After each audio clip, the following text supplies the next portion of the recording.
Muted. Hello and welcome to American Wasp with Deter McBizness. I am your host, Deter McBizness, joined as always by Alex Haha of Devil's Advocate Productions, who is muted right now. I am coming to you live from the West Coast. He is coming to you live from the East Coast. And we got plenty to talk about today. We're going to talk about the California governor's race. Yes. Talk about the Indiana results last night. Talk about my rage addiction with this guy, Joe Walsh of the Social Contract that I've been laying into, and actually showed a little bit of signs of hope. He's an anti-MAGA conservative that's a former Tea Party congressman from Illinois. So, that sounded familiar. Yeah, so he's an interesting cat. And then I had a huge night last night. I think I was lucky because StatPat and I, my co-host of Left Coast Live on Tuesday nights at 7 o'clock Pacific, he and I hosted a live stream showing the California governor's debate, and I got absolutely swamped with viewers. No idea why as it's going on. Got all the way up to like 660 viewers, got almost 100 new subscribers. Very nice. And over the course of the last 24 hours since I broadcasted or whatever. And I think it was because, though, CNN had the debates behind a paywall. And so when people ran into the paywall, they were like, well, maybe somebody just broadcasted it on YouTube. Yeah, so brother. That's how because I ended up with a lot of MAGA trash in my chat, man. Sure. A lot of MAGA trash. A lot of people watching and be like, oh, Bianco's the only one who makes sense. You know, that white trash sheriff from, I don't know from what town, but. Or the guy who was on, my wife pointed this out. There's a guy who was on The Hills, the TV show The Hills, a reality show. Yeah, Spencer Pratt. Spencer Pratt, who's running for governor. So, yeah, I think we should start there with the governor's race because there was a debate last night, and I've been waiting to see these clips. I saw the clips happening. I said, let me save them for Deter because he's the man who lives there. So, okay. So you watched the whole thing. Yeah, I watched the whole thing. I mean, I'll give you my quick rundown. Becerra was the biggest loser of the night, and Tom Steyer was probably the biggest winner of the night. Katie Porter had a weird moment where she brought up her temperament because that's been written about a lot recently. Oh, yeah. And it was just like really out of nowhere. But Tom Steyer did what he had to do, got in his shots, and then coast for the rest of the thing, which for the second half of the debate. Which most people have probably tuned out by that point anyway. Yeah, that's the strat, is get in the good sound bites up early when everyone's watching, and then people go, am I really going to watch this for an hour and a half? Exactly. Change the channel. Unless they're, sick in the head politics people, like all of us here at this space, folks. Well, the only thing that I would have liked someone to light into Bianco because he was exposed as an oath keeper, which was nice. Villagrosa did a good job of that. But, still no one's calling it white trash fascism. No one's calling them treasonous Trump trash terrorists. And, that's what I want to hear. And until I hear that, I don't know if our side is truly counterattacking to the extent that we need to. But, let's get into your reactions because... So, let's get some of these clips do a good job of queuing these up. These are from all over the debate. I don't know if any of these are repeats. Again, there's a benefit and cost analysis to not watching anything, just waiting for it to react to it. I don't know if these are multiples, but here's the first one. Here we go. Oh, let me pop that up there. Okay. This war in Iran has driven up the gas by at least $1.50, and the truth is, we should be taxing. Shout out Raiders, first of all. Shout out Raiders. Welcome to this space. Share and like and subscribe to this space. And anyone watching this clip.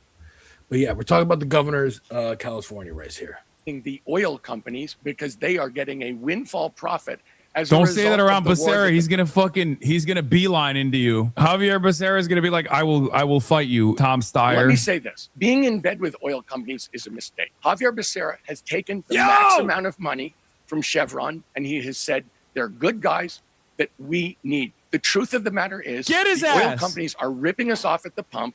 They're polluting our air, and they're burning up the planet. Thank you, sir. Secretary Becerra, your response. Yeah, it's a rich response from a guy who made his billions investing in fossil fuels, in oil companies, in coal companies. Now he makes the billions, and he has spent more than every other candidate combined in his campaign using those profits to now try to buy his seat in the governor's office. Tom, the last thing we need is someone who makes riches from investing in oil companies and then accuse everyone else of doing the wrong thing.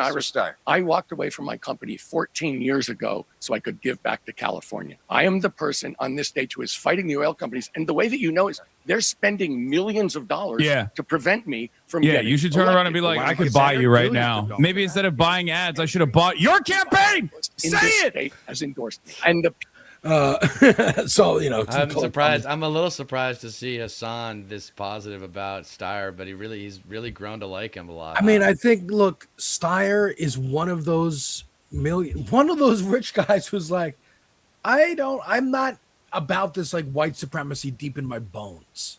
You know, like I don't fuck with Elon or that wing. I make my money. I like capitalism, but like I recognize the vast inequality. I'm not necessarily donating to certain candidates. Well, maybe I am donating to certain candidates to make my life easier and whatnot, but he sees the disparity and hears the guillotines being sharpened and are like, okay, maybe I see where we're going. And I can ease the transition for the other. Don't forget he ran for president a little while ago. So here's how I explain. Yeah, put yourself on mute for a second. Here's how I explain it, having known a few billionaires in my life. Some of them, not a lot of them, some of them are not narcissists. Some of them actually do have empathy for others. They know how lucky they were to get as rich as they did. And they also know that they are going to die someday.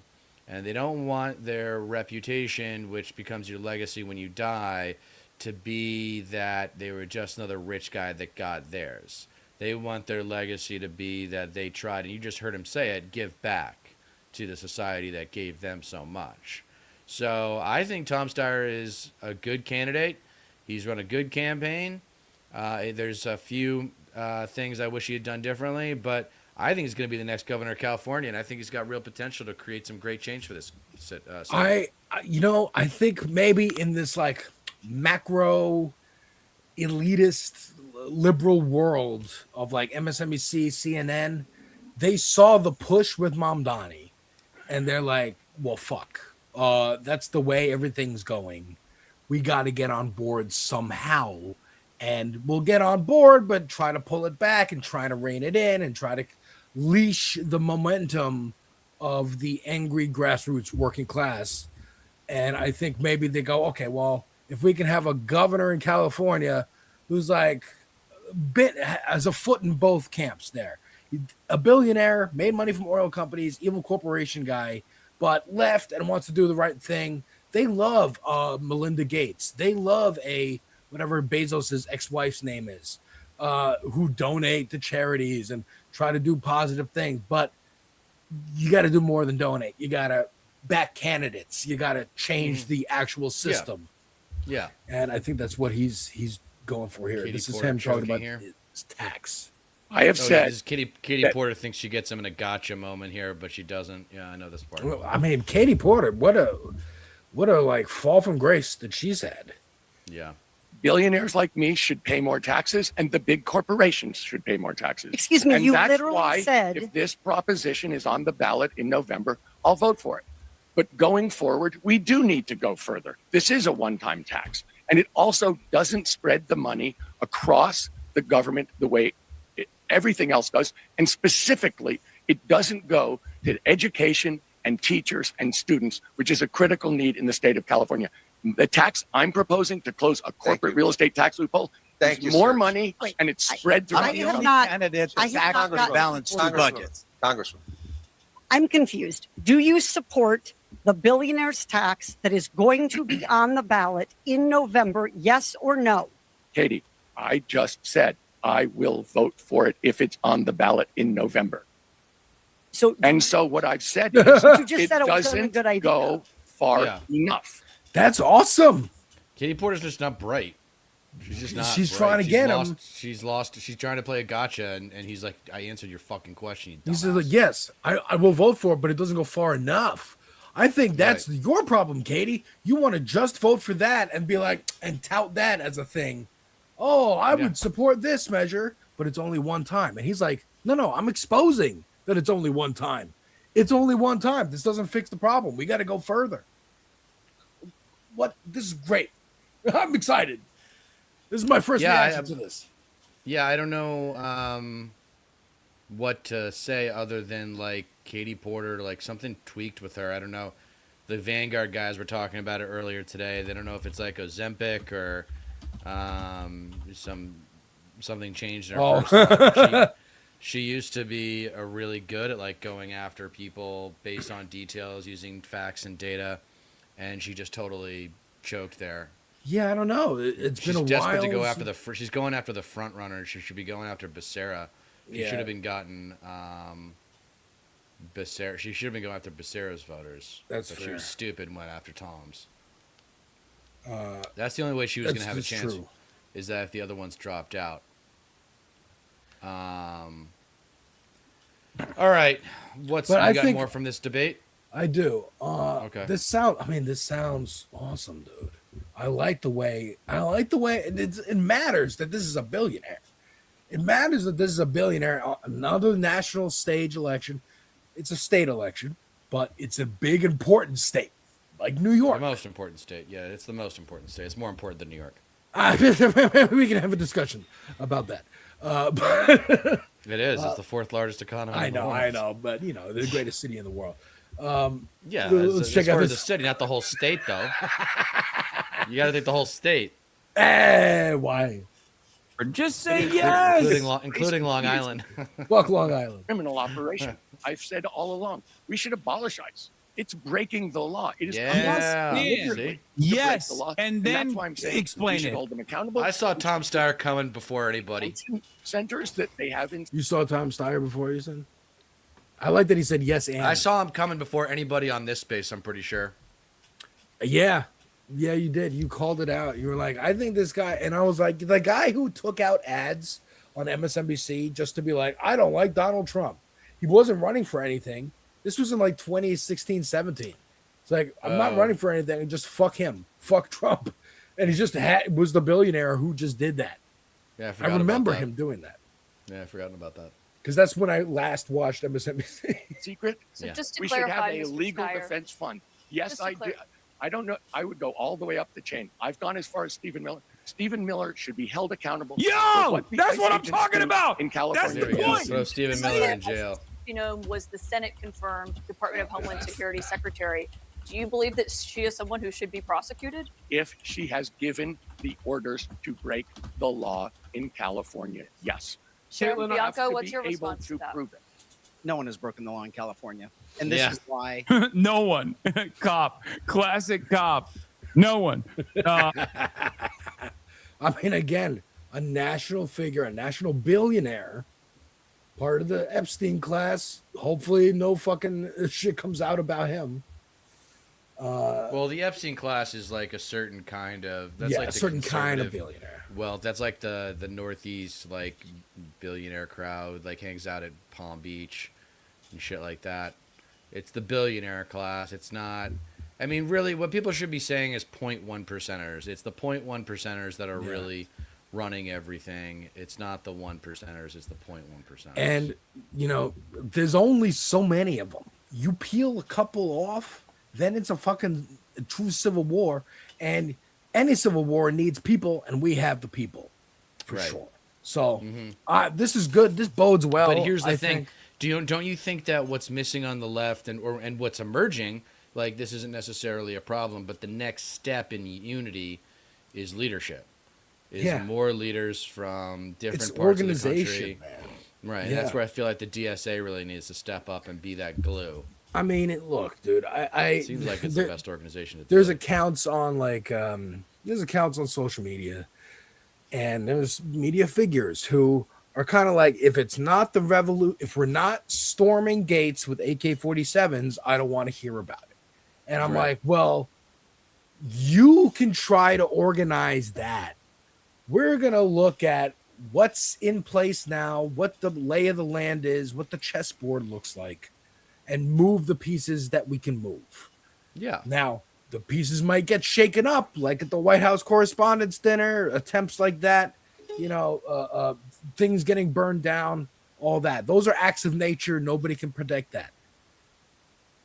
Now, the right tries to direct that kind of stuff with like Libs of TikTok, Matt Walsh, Stochastic Terrorism. But otherwise, it's just acts of like the times, the socioeconomic pressure. This is pressure release actions that are happening. And they're not good. I'm not happy about it. But like, this is the environment. And in that environment, some billionaires are like, yeah, I don't want it to be my warehouse next, or my house, or someone, they're scared. They're scared. It's the anti-fucking revolution tax. That's what Rokana said. I love that phrasing. It's the anti-guillotine tax. Yeah. Whatever you want to call it. Yeah. You gotta make a new deal. Or a workers' bill of rights. I think you've mentioned. Yeah, FDR's economic bill of rights. Yeah. Yeah. So right to housing, right to work, right to healthcare, right to Social Security, protecting farmers' rights, and then protecting from unfair business practices in general, like oligopolies and monopolies. Yeah. So I have more clips here. I think we could end this segment with another little piece of Hassan talking about. He's asked by Jorianne Reed, and I was interested in watching this whole thing, but I haven't yet because she's what I consider. I liked her enough when she was on MSNBC, and she's kind of establishment-y for me, and I'm like, okay, you were there. But you were a little more radical than the other people, radical enough to get fucking fired. Yeah, Hassan got fired. Crystal Ball got fired. I mean, there's a bunch of progressives that have been fired from MSNBC. I think I don't know what her personal politics are now, but I feel like she's evolved.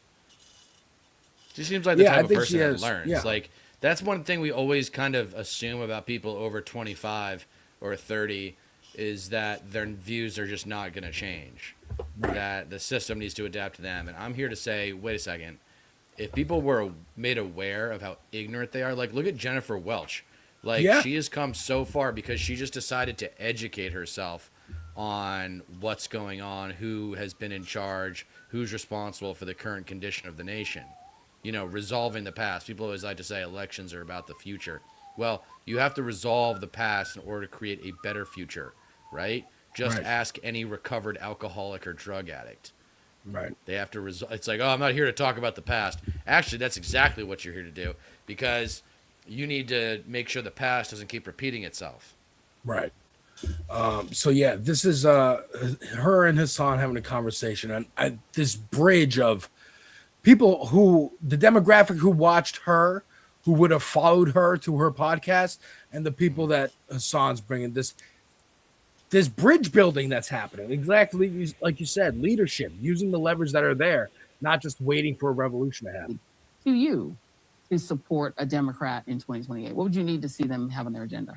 Well, I think they need to be anti-genocide. I think that they need to commit to holding Israel accountable, not just on arms embargo, but I want them to also hold Israel accountable for this genocide that they committed. This would also obviously include holding our American administrations accountable as well, and not just on the issue of Israel not abiding by the pre-existing laws like the Leahy Law that dictates that no arms trades can take place if a country is found in violation of human rights with the American arms that we're shipping and we're selling. And Israel certainly has been violating all rules in the rule book with the weapons that we've trafficked to Israel. So I also think that accountability is necessary on the domestic issues as well.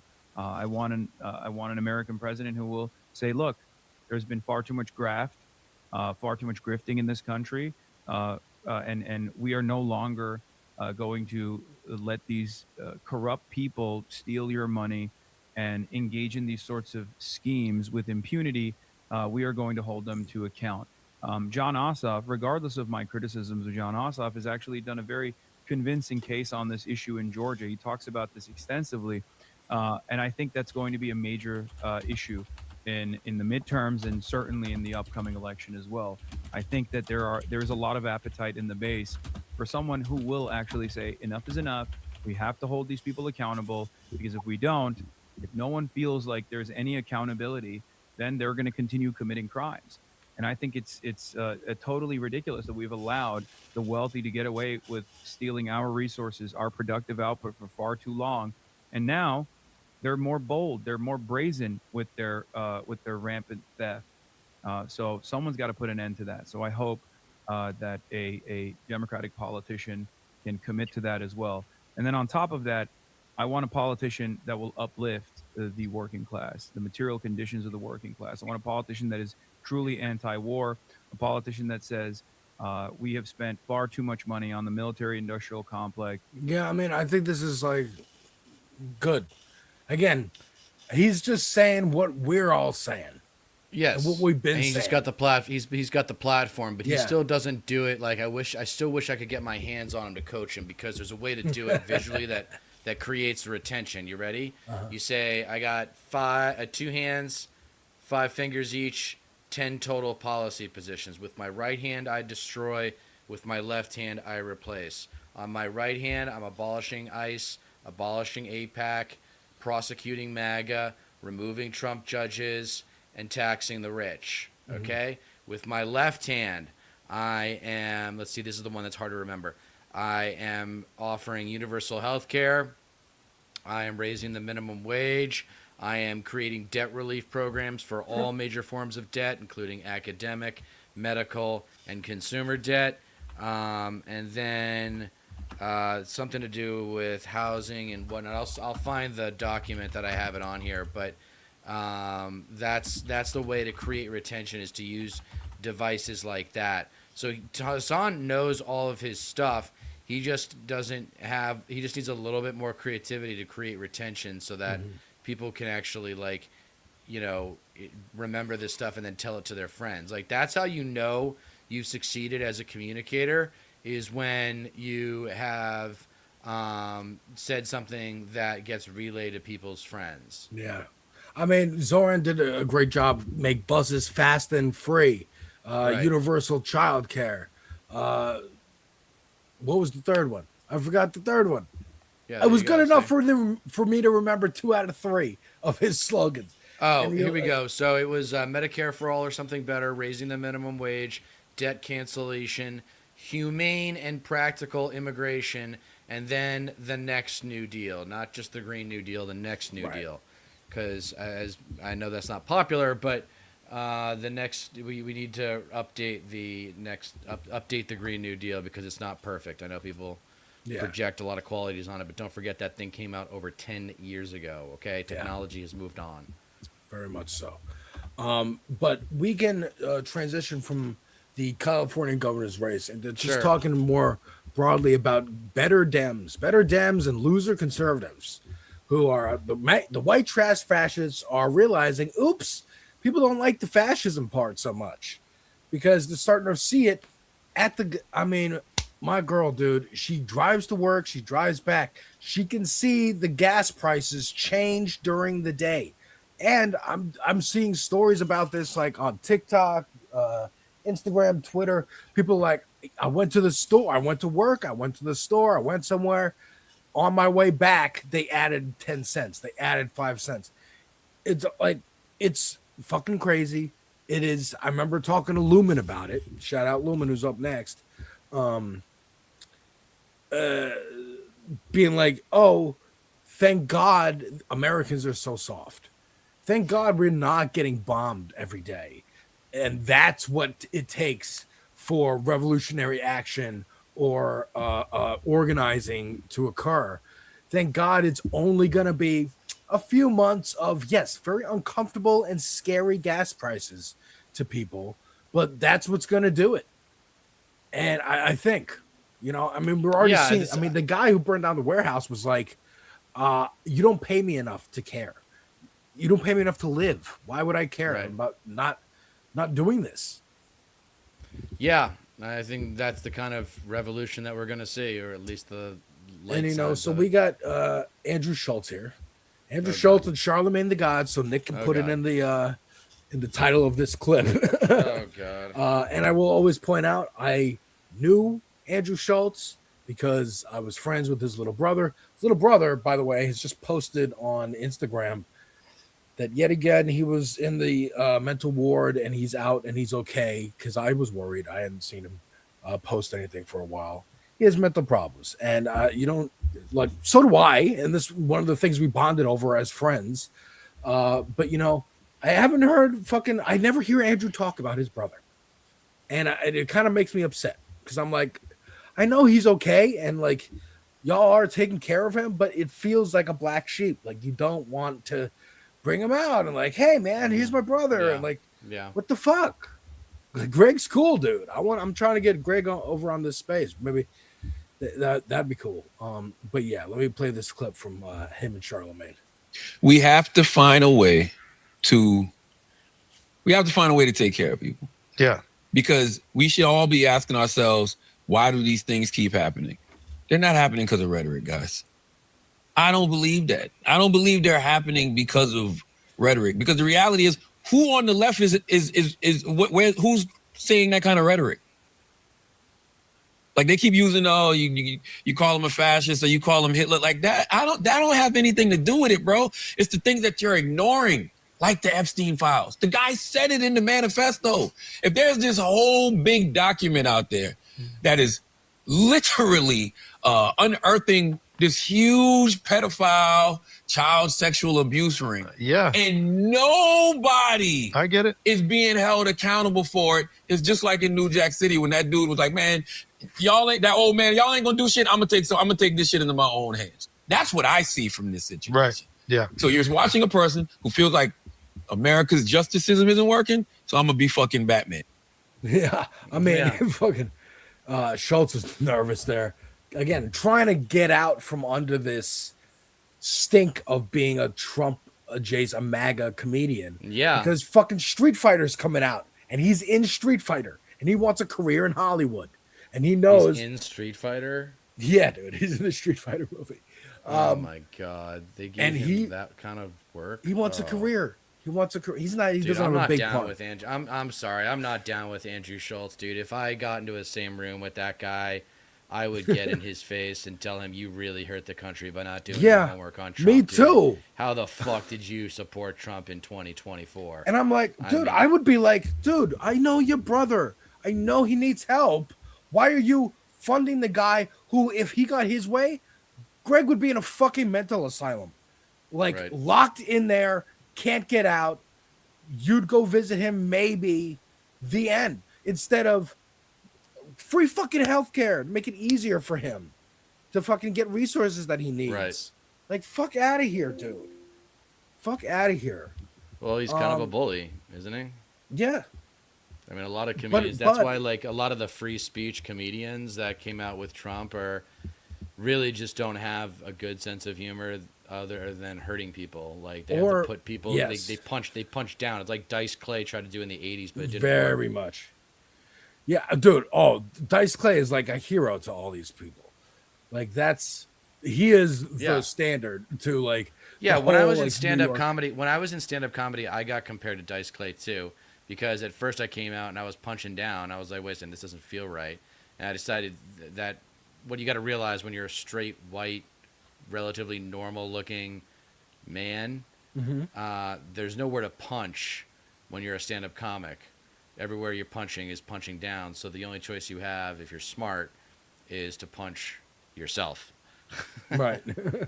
You make fun of being like, the straight white guy that's like, but it's all my fault. Everything that's wrong with the world is because of people like me. Or Bill Burr's good at it, like mixing it together and like, hey, yeah, I'm but making Bill Burr fun of doesn't you, look I'm normal. making fun Yeah, of but me. Bill Burr's not a normal looking guy though. Right, it's true. Bill Burr doesn't look like he stands out. He's a little bit of a freakish looking guy. So yeah, this also, again, people are trying to move out, get out of this, or they're in too deep. Some people, like Matt Taibbi, took a turn and sued Elon Higgins, and apparently case dismissed because he sued him for defamation.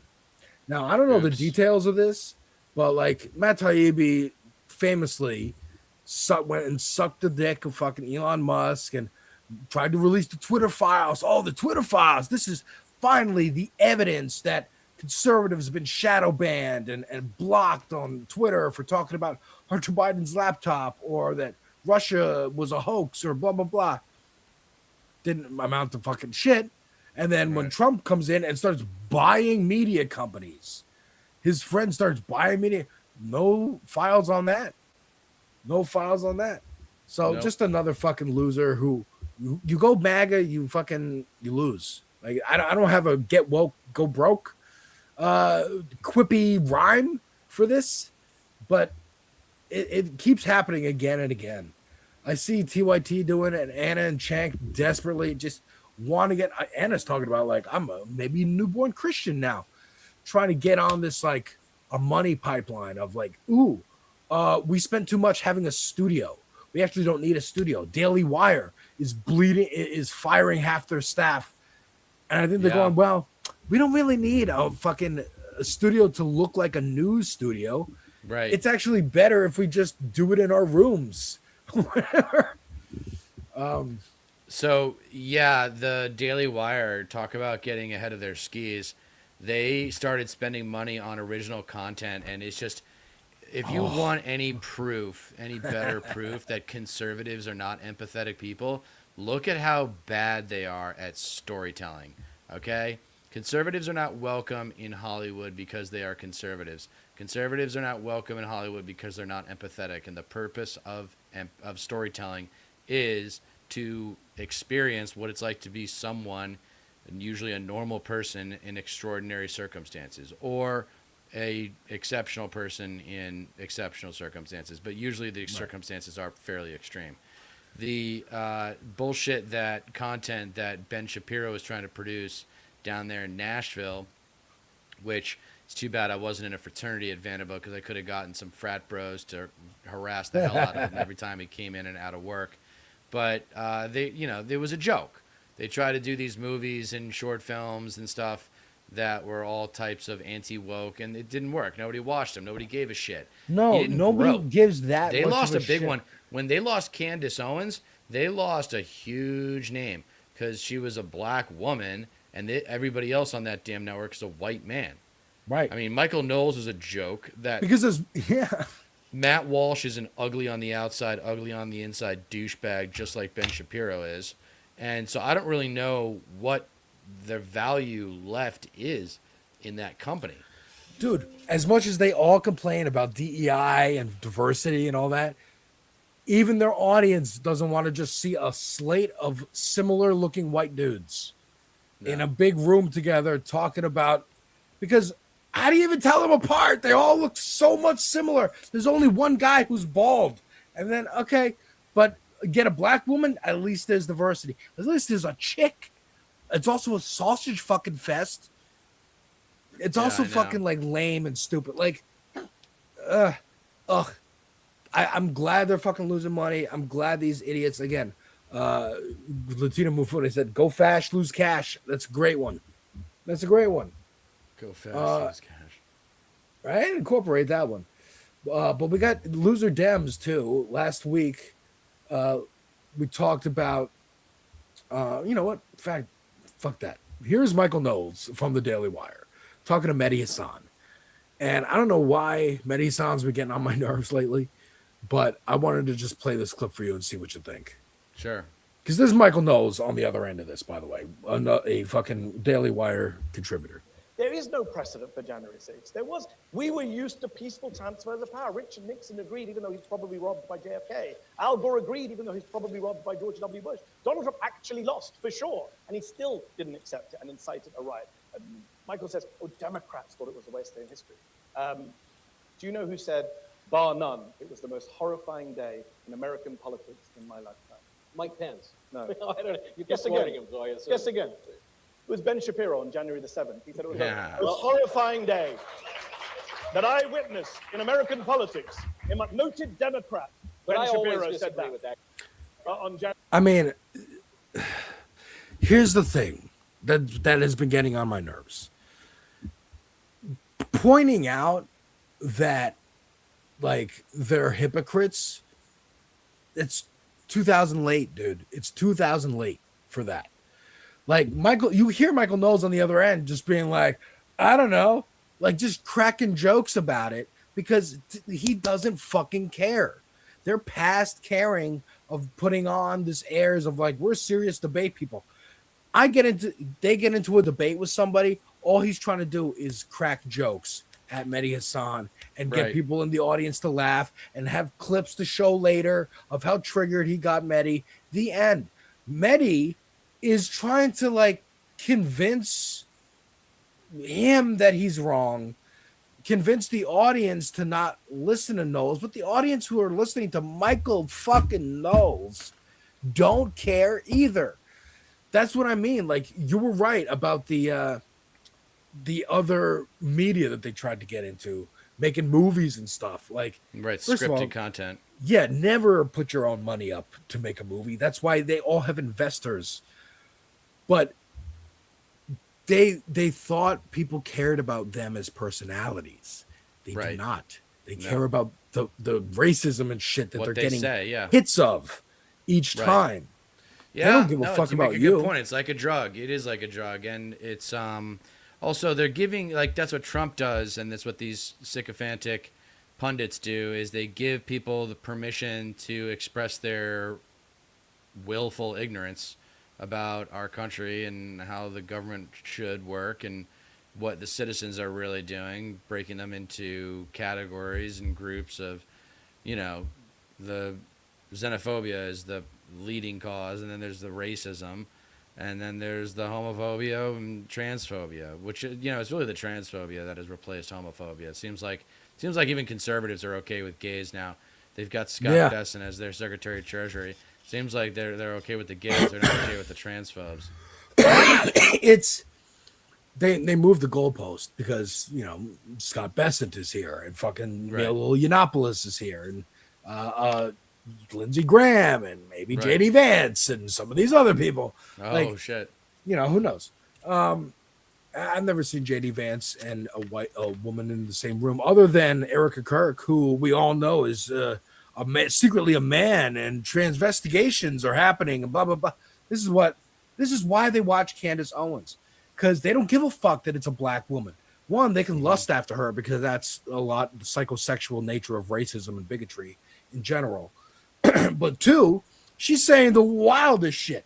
She was like, remember the primary in 2024 and Vivek Ramaswamy, who's clearly just here to get his name recognition up. He would always go further right than everybody else. Ron DeSantis thought he had that in the bag.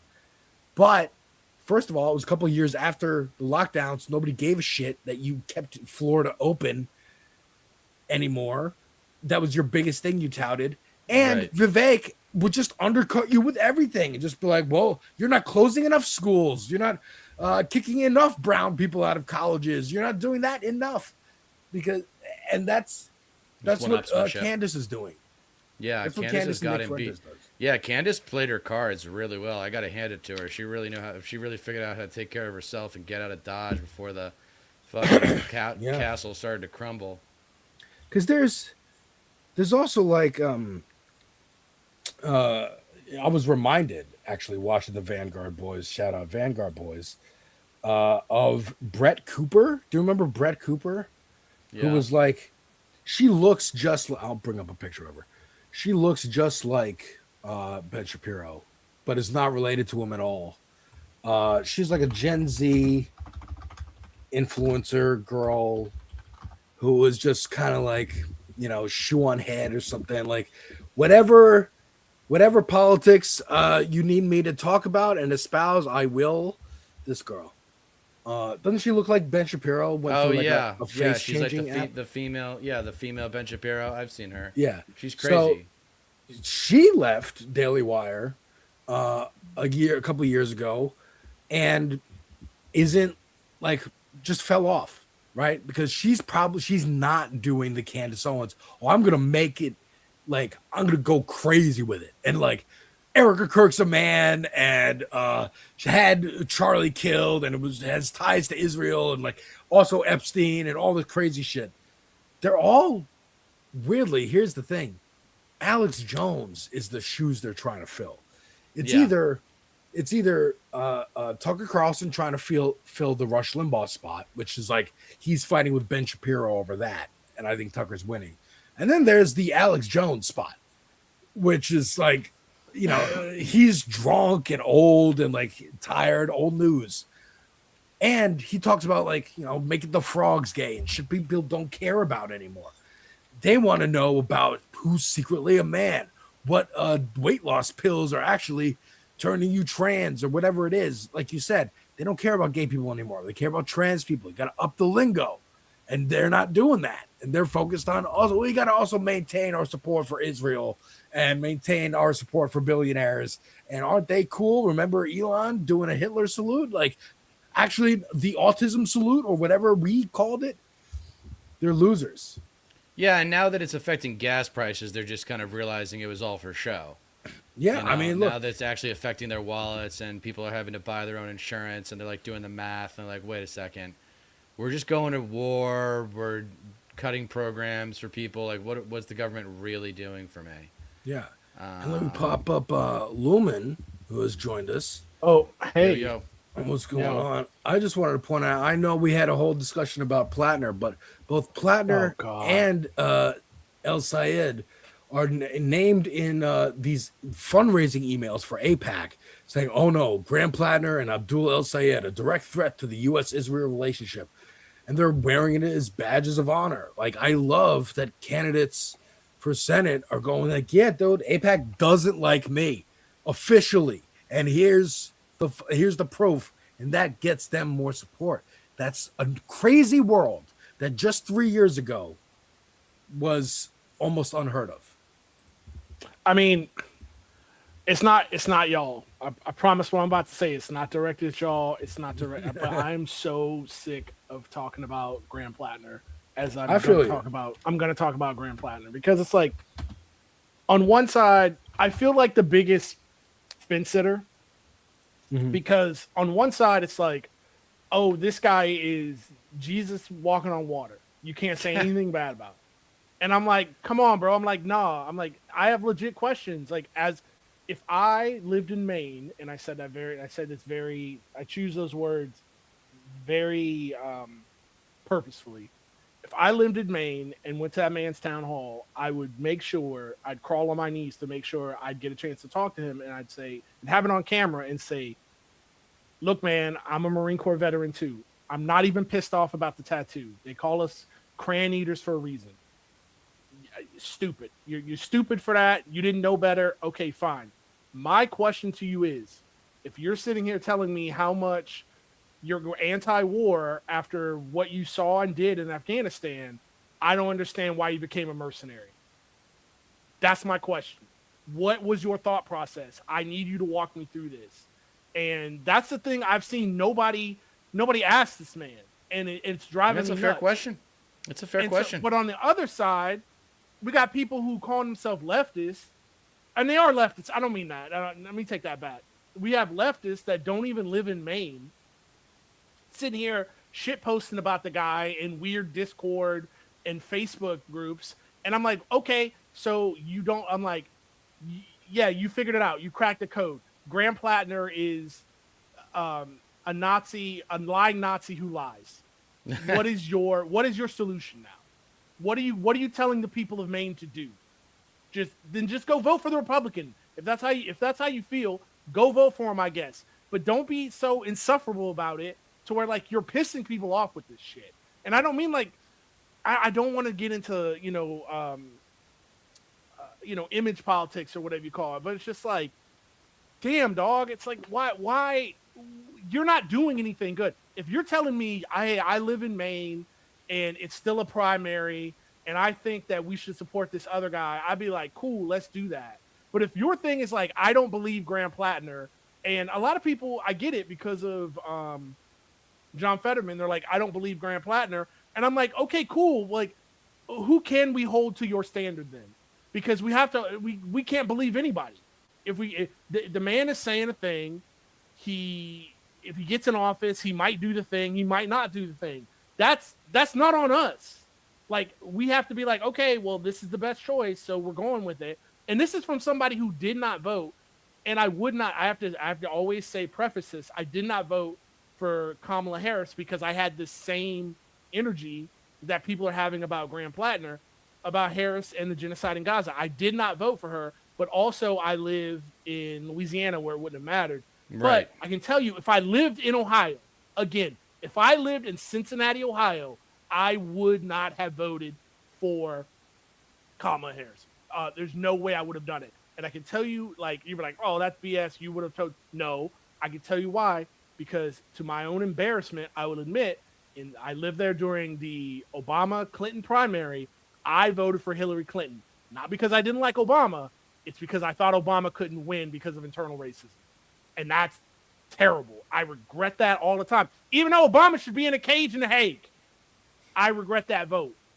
And right. It's like, so I'm just sick. I'm sick of people who aren't involved in this race, they don't live in Maine. They're not a constituency. They're not doing anything while it's still the primary. They're just saying Plattner bad.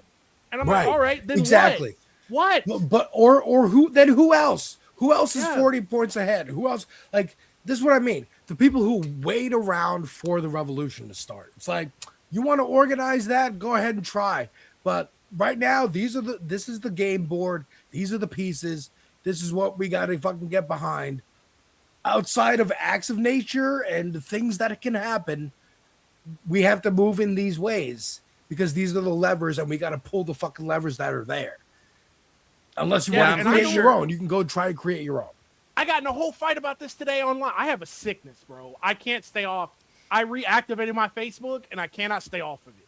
I just go to war in there every day. It's just me, like, in the hot gates, holding it down. 300. Yeah, anybody. I'll take a chud on. I'll take a shit lib on. I'll take a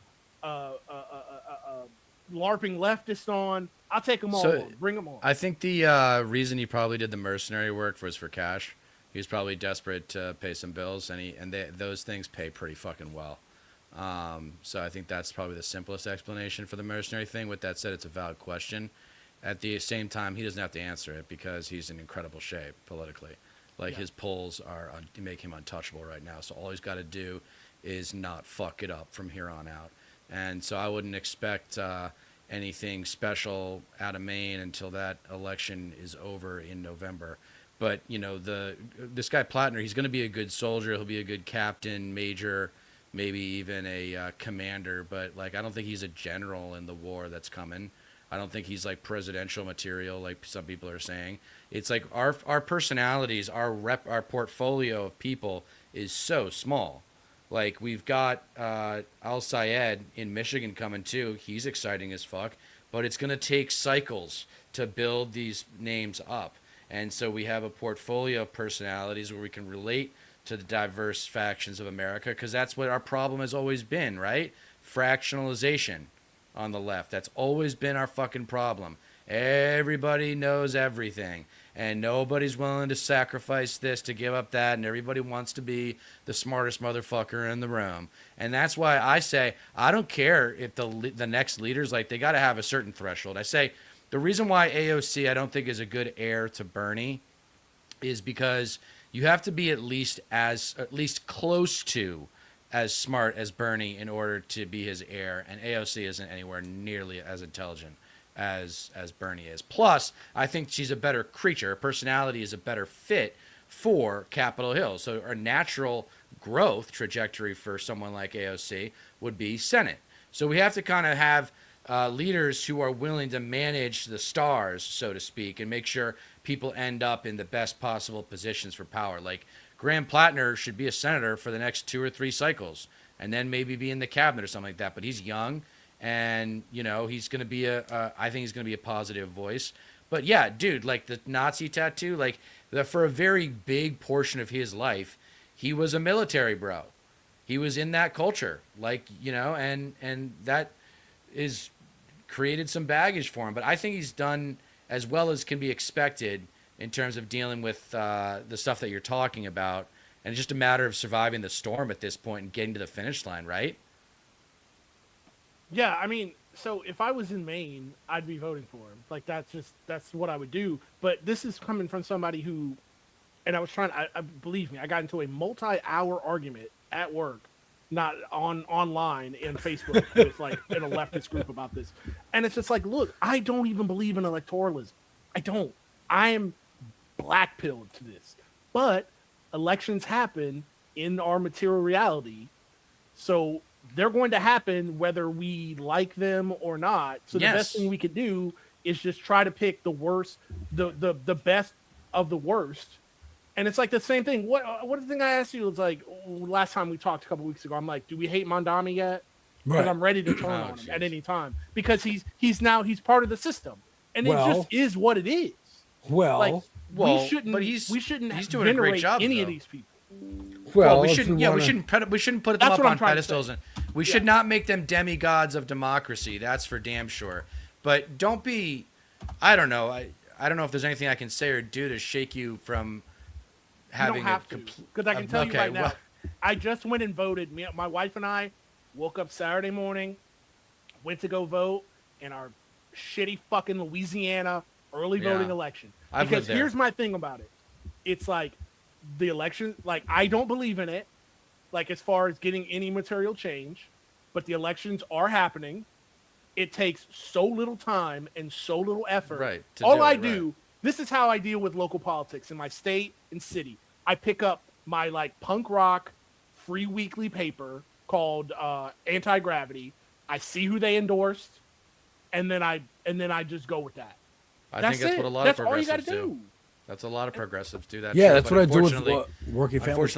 Unfortunately, in red as fuck Louisiana, you can like. Are you in New Orleans? Yeah. Yeah. Okay. So I used to live there. I used to live near Carrollton, and Saint. What's the big one? Saint Thomas. What's the big? No, Saint. Saint Charles, isn't it? St. Charles is the big street. Yeah, Carrollton. Yeah, St. Charles and Carrollton. At the end of it, near Cooter Brown's. Okay. You know where Cooter Brown's is? Yeah, it's right in that area. So Cooter Brown, that is a Louisiana name, boy. Dude, Cooter Brown's is money, dude. They got good po' boys at Cooter Brown's. But yeah, I mean, I hear what you're saying. I think it's good expectation management. I'm in California, so I have reason to be more optimistic. And maybe it's just my privilege where I still like have hope for electoralism. And also, too, I'm a little biased because it's kind of the reason why I joined the DSA. Is to get involved with the electoralism and make sure that people are paying more attention to local races. And the news, too, is kind of to blame for not doing more coverage of local politics because it's boring and it puts people to sleep. And it's like, well, people deserve to know what's going on at city council and how it's affecting their lives. No, that's 100%. I'm just saying, when I say I'm black-pilled, I'm still going to participate because the return on investment for my investment of just going out and hitting the button every it seems like in New Orleans we have an election for something every 6 months they're trying to slide through, but it's it's too high not to. My return on investment, so why not? Was it Huey Long? Was it Huey Long, the bridge? Huey Long Bridge, right? Huey Long. Yeah, Huey Long. He was a great personality in American history. If people don't. Well, if you want to start shit on Mamdani, I got some criticism for Mamdani. No, it's not about starting shit on Mamdani. Let me show you. There was a land sale in another one in a synagogue it's yesterday, and he condemned it. He put out a statement, condemned it. But during that campaign, he said, we're going to abide by international law here, and this is illegal. This is illegal under international law. This person, Noah Horowitz, got into the event. Look at this shit. They're selling these in this is West Bank, this is Gaza. They're already selling. This is like Right. Jared Kushner shit. Gross. Disgusting. To be expected. To be expected. But when you see it laid out like that, like, look Yes. at this. This is like dead bodies, dead children, dead babies, all under this. All Gross. this. Like, this is insane. And then here's the protest. Outside again, he did veto that bill, vetoed half a bill to be like, okay, you wanted to make it illegal to protest outside of schools and churches or places of worship. Obviously, because of the pro-Palestinian protesters. He kind of like wavered on that because he's like, well, you should be able to go to a house of worship and not worry about coming out. Because he grew up after 9/11. I'm sure he remembers like lunatic protesters hunting mosques and shit. So, but this is his NYPD, and he could tell the commissioner, hey, stop this shit.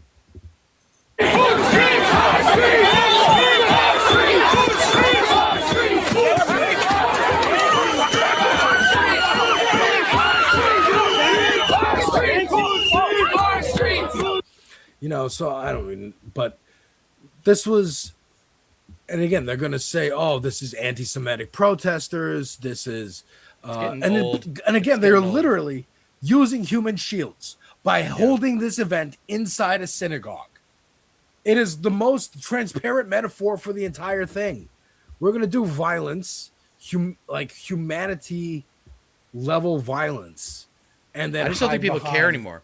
I just don't think religion. people care. Social media has destroyed social norms.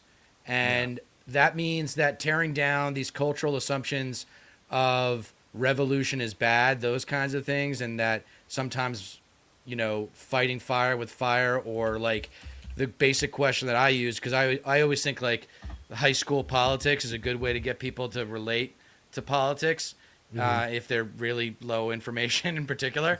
But how do you beat the high school bully, right? How do you beat the schoolyard bully? Someone's got to step up to him and jack him in the face and knock him on his ass. And maybe that person in turn gets knocked on his ass, but then what happens? Everybody else at the schoolyard sees it, and then they get involved, and then the numbers end up winning.